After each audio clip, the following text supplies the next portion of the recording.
will not play either for the Celtics. So not only are they up against it down 3-1, but they're without some significant pieces. And away we go at Barclays Center. Marcus Smart, and the Celtics will control. Smart will handle the primary point guard duties with Kemba Walker out once again.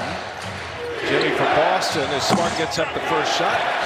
For Boston, their 31st game without Kemba Walker. They are 14-16. Injuries starting to become a big story in the NBA playoffs as we continue on here. And for the Celtics, they are without some big pieces. There's a block. And the Celtics with Tatum at the controls.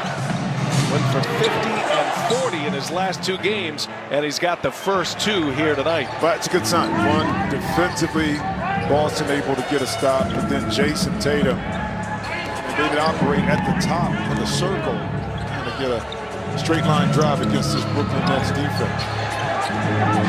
James Harden guarded by Romeo Langford. Second consecutive start for Langford. On the take goes Harden, scores it with a left hand. Yeah, it's going to be a challenge for Romeo. I mean, just trying to, well, a challenge for anybody trying to keep James Harden in front of him, in particular when he gets his head down and he's determined to get to the basket. And speaking of which, Tristan Thompson. Head down to the basket himself.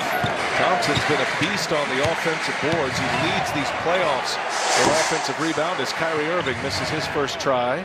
Evan Fournier with the rebound. Brooklyn won game 1 and 2. Scored 130 points in game 2. Celtics had a surprising victory in game 3. Came off the deck to win their first game at TD Garden. And then the Nets won in Boston game 4. So that's where we are, 3-1 in this series. Marcus Smart knocks down a little mid-range jumper.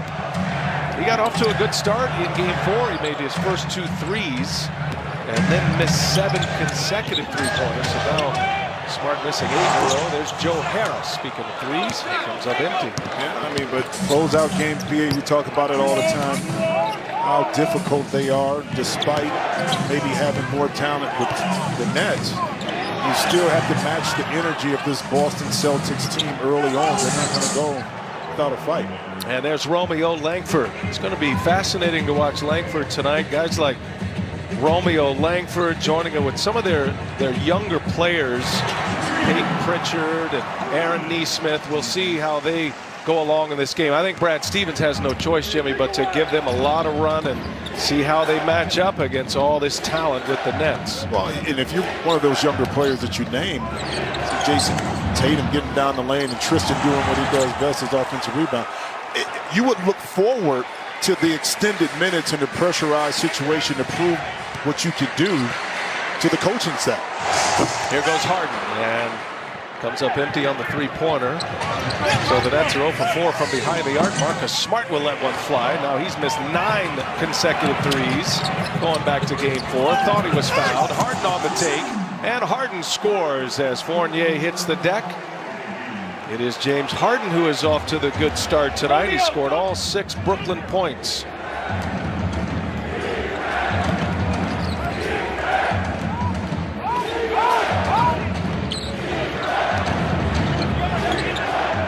Tatum now fires a 3 over Griffin, and Tom. Everybody that's playing has a little something going on. You know, playing with some kind of small injury. You just have to play through it mentally. Celtics turn it over. Harden scoring all 6 thus far against the steal. First steal for Brooklyn. Here's Kevin Durant, and he has been a killer in mid-range in this series so far. Cannot hit that one. Poor shooting start for Brooklyn. Just 3 for 8. Now Tatum kicks it. Marcus Smart open again, and he misses again. Up ahead on the run out is Kyrie Irving, who elevates and scores. There's 2 games where Kyrie got the tip back dunk the other night, 2-hand, and that one showing off his bops just a little bit, like throwing it down without touching the rim. I love it. Evan Fournier to the Celtics from Orlando. Harden gives it back to Harris. Harris on the drive, and Harris finishes inside. Man, the shot fake with Joe Harris, he talked about working on, this past summer, really putting it on the deck and attacking off the dribble and not just be solely a catch and shoot guy, right? Though right there, you saw where that work paid off. Here's Romeo Langford, comes up short, gets his own. Langford on the attack and defended well by Griffin. Now Thompson with an offensive board, and he is fouled. How we look at this trade 8 years later when it was deemed so lopsided back in 2013. Yeah, you don't know how things change and play out. Now, keep in mind, Boston been through some things, injuries that kind of curtailed some stuff. Blake Griffin getting down the lane, but it's interesting how it comes around. Boston had all those picks, started getting young, had the momentum going, but now it's the Nets that find themselves in a position to really, really compete for a title this year. Now Sean Marks coming through that Spurs organization and getting a chance to run this team. It's Romeo Langford hits a three for Boston.